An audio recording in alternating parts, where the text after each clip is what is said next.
یا سے ہے، اصل میں یہ لفظ وقوع تھا، پھر تقویٰ ہوا، جس کا مطلب ہے ایک چیز کو دوسری چیز سے ہٹانا اور دور کرنا۔ تقویٰ کے معنی ہے العرب کہتے ہیں کہ تقویٰ کہتے ہیں خود کو عیبوں سے بچانا اور بچاؤ، احتیاط اور حفاظت اختیار کرنا، شریعت میں کمال درجے پر ہر اس چیز سے بچنا جو قیامت کے دن نقصان دے، یعنی اللہ کے اوامر کو بجا لانا اور نواہی سے اجتناب کرنا تقویٰ ہے۔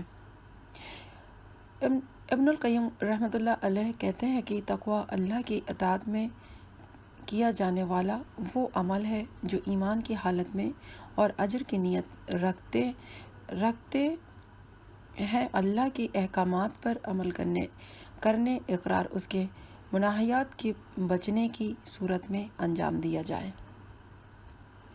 بس اللہ نے جو حکم دیا ہے تو اس متقی انسان اس وعدے پر عمل کرتے ہوئے اس وعدے کی تصدیق کرتے ہیں، اس پر ایمان لاتا ہے وہ انسان، اور جس چیز سے منع کیا ہوا ہے تو وہ اللہ سبحانہ وتعالیٰ کے خوف سے اسے منع ہو جاتا ہے۔ بعض سلف یہ بھی کہتے ہیں کہ تم تقویٰ کی حقیقت تک اس وقت تک نہیں پہچان سکتے جب تک کہ تم ایسے کام بھی نہ چھوڑ دو جن میں کوئی حرج نہیں، اس بات سے بچتے ہوئے کہ حرج والے کاموں میں نہ پڑ جاؤ۔ کسی کا قول ہے کہ تقویٰ سے مراد ہر اس چیز سے پرہیز کرنا ہے جس میں نقصان ہو، وہ ہے نافرمانی اور فضول کام۔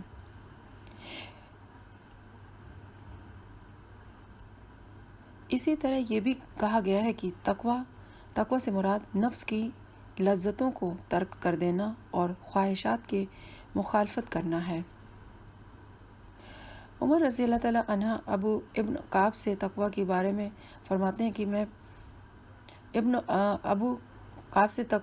فرماتے ہیں کہ انہوں نے کہا کہ آپ خاردار راستے سے گزر رہے ہیں؟ انہوں نے کہا کیوں نہیں؟ تو ابو بن کعب نے کہا تو آپ کیا کرتے ہیں؟ عمر رضی اللہ تعالیٰ عنہ کہتے ہیں کہ سمٹ کر اپنے کپڑے بچا کر سمٹ کر احتیاط سے گزرتا ہوں۔ ابو بن کعب نے کہا یہی تقویٰ ہے۔ عمر رضی اللہ تعالیٰ عنہ نے ابن کعب سے تقویٰ کے بارے میں پوچھا تو انہوں نے کہا کیا آپ خاردار راستے سے کھردرے یعنی خراب راستے سے گزرتے ہیں تو کیا کرتے ہیں؟ انہوں نے کہا کیوں گزرتا ہوں، کیوں نہیں؟ ابو بن کعب نے کہا تو آپ کیا کرتے ہیں؟ عمر رضی اللہ تعالیٰ عنہ کہتے ہیں کہ سمٹ کر اپنے کپڑے بچا کر سمٹ کر احتیاط سے گزر جاتا ہوں۔ ابو بن کعب نے کہا یہی تقویٰ ہے۔ بعض علماء کہتے ہیں کہ تقویٰ تمام کا تمام اس آیت میں جمع ہے، اور وہ آیت ہے ان اللہ یامر بالعدل والاحسان وایتاء ذی القربی وینہی عن الفحشاء والمنکر والبغی یعظکم لعلکم تذکرون۔ بے شک اللہ انصاف کا، احسان کا اور رشتہ داروں کو ان کے حقوق دینے کا حکم دیتا ہے، اور بے حیائی یا بدی اور ظلم سے روکتا ہے۔ وہ تمہیں نصیحت کرتا ہے تاکہ تم نصیحت قبول کرو۔ حدیث میں آیا ہے کہ نبی کریم صلی اللہ علیہ وسلم نے فرمایا التقویٰ ہا ہنا التقویٰ ہا ہنا اشعار الی صدرہ، یعنی تقویٰ یہاں ہے، تقویٰ یہاں ہے، اور آپ نے اپنے سینے کی طرف اشارہ کیا۔ اسی بنا پر تقویٰ کسی مظاہر یا شکل و صورت کا نام نہیں ہے جس کی نمائش کر کے ایک انسان متقی بن جائے۔ ابن القیم رحمۃ اللہ علیہ کہتے ہیں کہ تقویٰ کی 3 درجات ہیں: دل اور اعضاء کو گناہ اور حرام کاموں سے بچانا، مکروہ چیزوں سے بچانا، فضول اور بے فائدہ کاموں سے بچنا۔ محبت کیسے حاصل کی جاتی ہے؟ محبت کمائی جاتی ہے، کوشش کی جاتی ہے، چاہے وہ بندے کی محبت ہو یا اللہ کی۔ محبت اللہ کی حاصل تبھی ہوگی جب انسان پرہیزگار تقوی والا ہوگا۔ معاملات آسان ہو جاتے ہیں، جیسے سورۃ طلاق میں آتا ہے وَأَمَّنْ يَتَّقِ اللَّهَ يَجْعَلِ اللَّهُ مِنْ أَمْرِهِ يُسْرًا۔ جو شخص اللہ تعالیٰ سے ڈرے گا اللہ اس کے ہر کام میں آسانی کر دے گا۔ اللہ کا ساتھ ملتا ہے۔ تقوی لانے سے، تقوی والے راستے میں چلنے سے، تقوی اختیار کرنے سے اللہ کا ساتھ ملتا ہے، جیسے کہ سورۃ البقرہ میں آتا ہے 194 آیت میں وَاعْلَمُوا أَنَّ اللَّهَ مَعَ الْمُتَّقِينَ، اور جان رکھو کہ اللہ تعالیٰ پرہیزگاروں کے ساتھ ہے۔ قیامت کے دن تکلیف اور غم سے نجات ملتی ہے۔ سورۃ الزمر میں آتا ہے اور جن لوگوں نے پرہیزگاری کی انہیں اللہ تعالیٰ ان کی کامیابی کے ساتھ بچا لے گا، انہیں کوئی دکھ چھو بھی نہیں سکے گا اور نہ وہ کسی طرح غمگین ہوں گے۔ اللہ کا ساتھ ملتا ہے، جیسے کہ آتا ہے قرآن پاک پر تقوی کی بدولت ہدایت ملتی ہے۔ سورۃ آل عمران میں آتا ہے 138 میں زَبَّيَّنَ لِلنَّاسِ وَهُدًى وَمَوْعِظَةٌ لِلْمُتَّقِينَ۔ زَبَّيَّنَ لِلنَّاسِ وَهُدًى وَمَوْعِظَةٌ لِلْمُتَّقِينَ۔ عام لوگوں کے لیے تو یہ قرآن بیان ہے اور پرہیزگاروں کے لیے ہدایت اور نصیحت ہے۔ تقوی سے فرقان ملتا ہے، حق اور باطل میں فرق کرنے کی صلاحیت ملتی ہے۔ سورۃ الانفال میں آتا ہے یا ایھا الذین آمنوا ان تقوی اللہ یجعل لکم فرقانا ویکفر عنکم سیئاتکم ویغفر لکم واللہ ذو الفضل العظیم۔ اے ایمان والو، اگر تم اللہ سے ڈرتے رہو گے تو اللہ تعالیٰ تم کو ایک فیصلہ کی چیز دے گا اور تم سے تمہارے گناہ دور کر دے گا اور تم کو بخش دے گا، اور اللہ تعالیٰ بڑے فضل والا ہے۔ خوف اور غم سے نجات ملتی ہے۔ سورۃ یونس میں آتا ہے یاد رکھو اللہ کے دوستوں پر نہ کوئی اندیشہ ہے اور نہ وہ غمگین ہوتے ہیں، یہ وہ لوگ ہیں جو ایمان لائے اور برائیوں سے پرہیز رکھتے ہیں۔ انسان تقوی اختیار کرتا ہے، دل کی حالت بہتر ہو جاتی ہے۔ تقوی دل کی مضبوط کرتا ہے، تقوی دل کو مضبوط کرتا ہے، ایمان کو زینت بخشتا ہے۔ تقوی کے فائدے اس طریقے سے ملتے ہیں، مشکلات سے نکلنے کا راستہ ملتا ہے، جیسے کہ آتا ہے سورۃ الطلاق میں وَمَن يَتَّقِ اللَّهَ يَجْعَلْ لَهُ مَخْرَجًا۔ جو شخص اللہ سے ڈرتا ہے اللہ اس کے لیے چھٹکارے کی شکل نکال دیتا ہے، معاملات میں آسانی ہوتی ہے، گناہ اور اجر عظیم کا وعدہ ہے، اور جو شخص اللہ سے ڈرے گا اور اس کے گناہ مٹا دے گا اور اسے بڑا بھاری اجر دے گا اللہ سبحانہ وتعالیٰ۔ قیامت کے دن کی تکلیف اور غم سے نجات ملے گی، اور جن لوگوں نے پرہیزگاری کی انہوں نے اللہ تعالیٰ ان کی کامیابی کے ساتھ بچا لے گا، انہیں کوئی دکھ بھی چھو بھی نہیں سکتا، جیسے کہ قرآن پاک پر آیا آخرت کے درجات کی بلندی بھی اسی سے ہے۔ آخرت میں جو درجات کی بلندی ہوگی، جو تقوی والا شخص ہوگا ان کے درجات بھی بلند ہوں گے، جیسے کہ سورۃ البقرہ میں آتا ہے پرہیزگار لوگ قیامت کے دن ان سے اعلیٰ ہوں گے، اللہ تعالیٰ جسے چاہتا ہے بے حساب روزی دیتا ہے۔ بشارت تقوی والوں کے لیے ہے، وَاتَّقُوا النَّارَ الَّتِي أُعِدَّتْ لِلْكَافِرِينَ۔ سورۃ آل عمران میں آتا ہے اور اس آگ سے ڈرو جو کافروں کے لیے تیار کی گئی ہے۔ جنت تقوی والوں کے لیے ہے، تقوی والوں کو اللہ کے قریب جگہ ملے گی، اللہ کا قرب حاصل ہوگا، ایسے لوگوں کو اللہ کا دیدار حاصل ہوگا۔ تقوی صرف مسجد میں نہیں، صرف قرآن پڑھتے ہوئے نہیں، صرف روزہ رکھتے ہوئے نہیں، تقوی ہر جگہ پر اختیار کرنا چاہیے۔ امام شافعی کہتے ہیں جس کو تقوی معزز نہ بنائے اس کے لیے کوئی عزت نہیں۔ آپ صلی اللہ علیہ وسلم کا ساتھ قیامت کے دن ملے گا۔ آپ صلی اللہ علیہ وسلم نے فرمایا، تمام لوگوں میں سب سے زیادہ میرے قریب متقی ہیں، خواہ وہ کوئی بھی ہو، کہیں بھی ہو۔ اللہ کے ہاں عزت بھی تقوی والوں کی ہی ہوگی، جیسے کہ سورۃ الحجرات میں آتا ہے، ان اکرمکم عند اللہ اتقاکم۔ اللہ کے نزدیک تم سب میں سے باعزت وہ ہے جو سب سے زیادہ ڈرنے والا ہے۔ امام شافعی کہتے ہیں، جس کا تقوی معزز نہ بنائے اس کے لیے کوئی عزت ہی نہیں۔ تقوی کو بڑھانے کے لیے کیا کرنا چاہیے؟ اللہ کی کتاب کو مضبوطی سے پکڑنا ہے، قرآن کو پکڑنا ہے، پڑھنا ہے، سمجھنا ہے، تدبر کرنا ہے، اور قرآن کو زندگی بھر کا ساتھی بنانا ہے تاکہ قبر میں بھی ساتھی ہو۔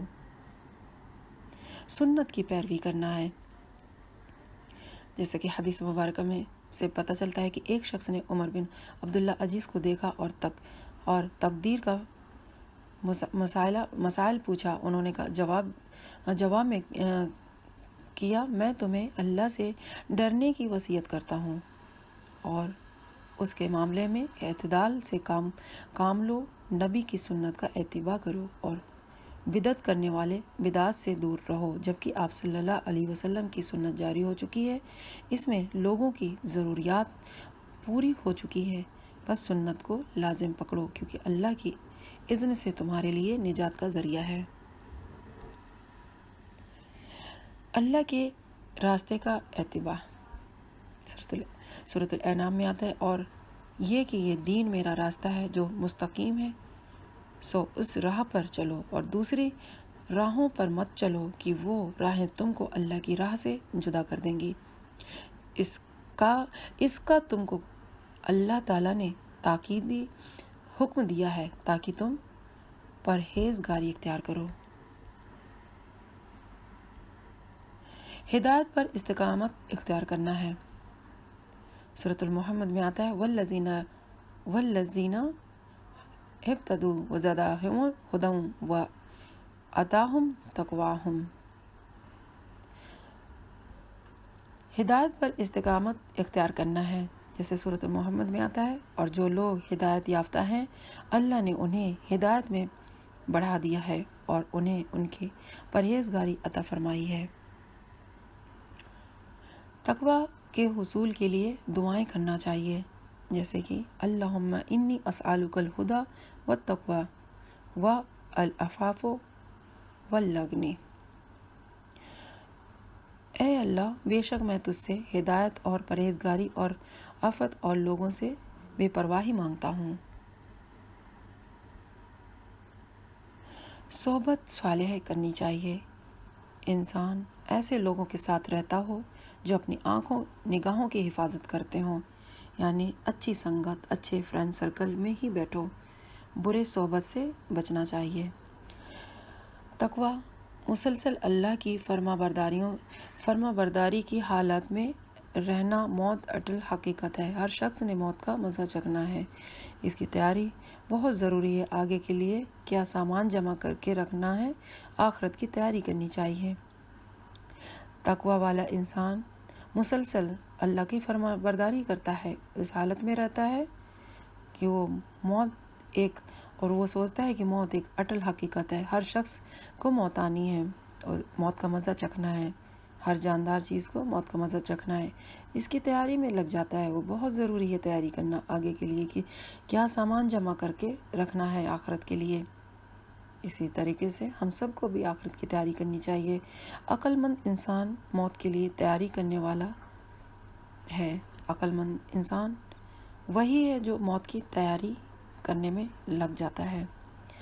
آپ صلی اللہ علیہ وسلم نے نصیحت کرتے ہوئے فرمایا، اللہ کا تقوی اختیار کرو، خواہ کہیں بھی ہو، ہر رشتے، ہر تعلق میں، چاہے اللہ سے تعلق ہو چاہے بندوں سے، خفیہ طور پر بھی ظاہری طور پر بھی۔ تقوی کا صرف اظہار نہیں کیا جاتا، مخصوص لباس پہن کر تقوی کا تعلق دل کے اندر سے ہے، مخصوص لباس پہن کر تقوی کا تعلق دل کے اندر سے ہے۔ اچھی موت کی دعا کرنا چاہیے، جیسے کہ ایک دعا ہے جس کا ترجمہ یہ کچھ اس طرح: اے ہمارے رب، ہم نے سنا کہ منادی کرنے والا بآواز بلند ایمان کی طرف بلا رہا ہے کہ لوگوں اپنے رب پر ایمان لاؤ۔ بس ہم ایمان لائے۔ یا الہی، اب تو ہمارے گناہ معاف فرما اور ہماری برائیاں ہم سے دور کر دے اور ہماری موت نیکوں کے ساتھ کر۔ اللہ سے اسلام کی حالت میں زندہ رہنے اور فوت ہونے کی دعا کرنا چاہیے، جیسے اللہم توفنا مسلمین واحینا مسلمین والحقنا بالصالحین غیر خزائن ولا مفتونین۔ اللہ سے اسلام کی حالت میں زندہ رہنے اور فوت ہونے کی دعا کرنا چاہیے۔ اسی طریقے سے تقوی اور اسلام کے ساتھ زندگی بسر کرنا چاہیے۔ بس تقوی دل کا نام ہے، اسلام ظاہر پلس باطن کو خوبصورت بناتا ہے۔ اللہ کی خاطر زندگی بسر کرنی چاہیے، فرائض ادا کرنے چاہیے، کسی نیکی کو حقیر نہیں سمجھنا چاہیے، یعنی چھوٹی چھوٹی نیکیوں بھی کرتے رہنا چاہیے۔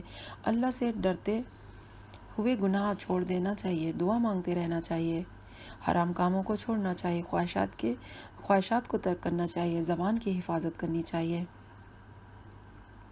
ابن تیمیہ کہتے ہیں کہ جب آپ باطنی چیزوں کو اچھا کر لیں گے تو اللہ ظاہری چیزوں کو بھی اچھا کر دے گا۔ گھر والوں کو تقوی کی نصیحت کرنا چاہیے۔ مجاہد کہتے ہیں کہ تم اپنے گھر والوں کو تقوی اختیار کرنے کی تلقین کرو اور انہیں ادب سکھاؤ۔ گھر والوں کو تقوی کی نصیحت دیتے رہنا چاہیے۔ خادموں کے ساتھ نرم سلوک، تقوی کی خاطر صلح رحمی کرنا چاہیے اور خادموں کے ساتھ بھی نرم سلوک کرنا چاہیے۔ اپنے شر سے لوگوں کو بچانا چاہیے، تقوی کی نصیحت کو قبول کرنا چاہیے۔ عبداللہ بن مسعود کہتے ہیں کہ آپ صلی اللہ علیہ وسلم نے فرمایا، اللہ کو سب سے زیادہ ناپسندیدہ بات یہ لگی کہ ایک آدمی دوسرے سے کہے اللہ سے ڈر جاؤ اور وہ کہے اپنی فکر کرو۔ تو اسی طریقے سے ہمیں پتہ چلتا ہے کہ تقوی اختیار کرنے والے شخص کا کیا درجات ہیں اور ہمیں تقوی کے فائدے کیا ہیں اور دنیا اور آخرت میں کیا فائدے ہیں تقوی کے، اور ہمیں تقوی کیوں اختیار کرنا چاہیے، اور ہم سب کو تقوی اختیار کیوں لازم ہے، کیونکہ ہم اللہ سبحانہ وتعالیٰ کو ماننے والے اور حضور صلی اللہ علیہ وسلم کی اطاعت کرنے والے ہم سب کو بننا چاہیے۔ اللہ سے دعا ہے کہ ہم سب کو بھی اللہ تقوی اختیار کرنے والا بنائے، آمین۔ وآخر دعوانا ان الحمد للہ رب العالمین۔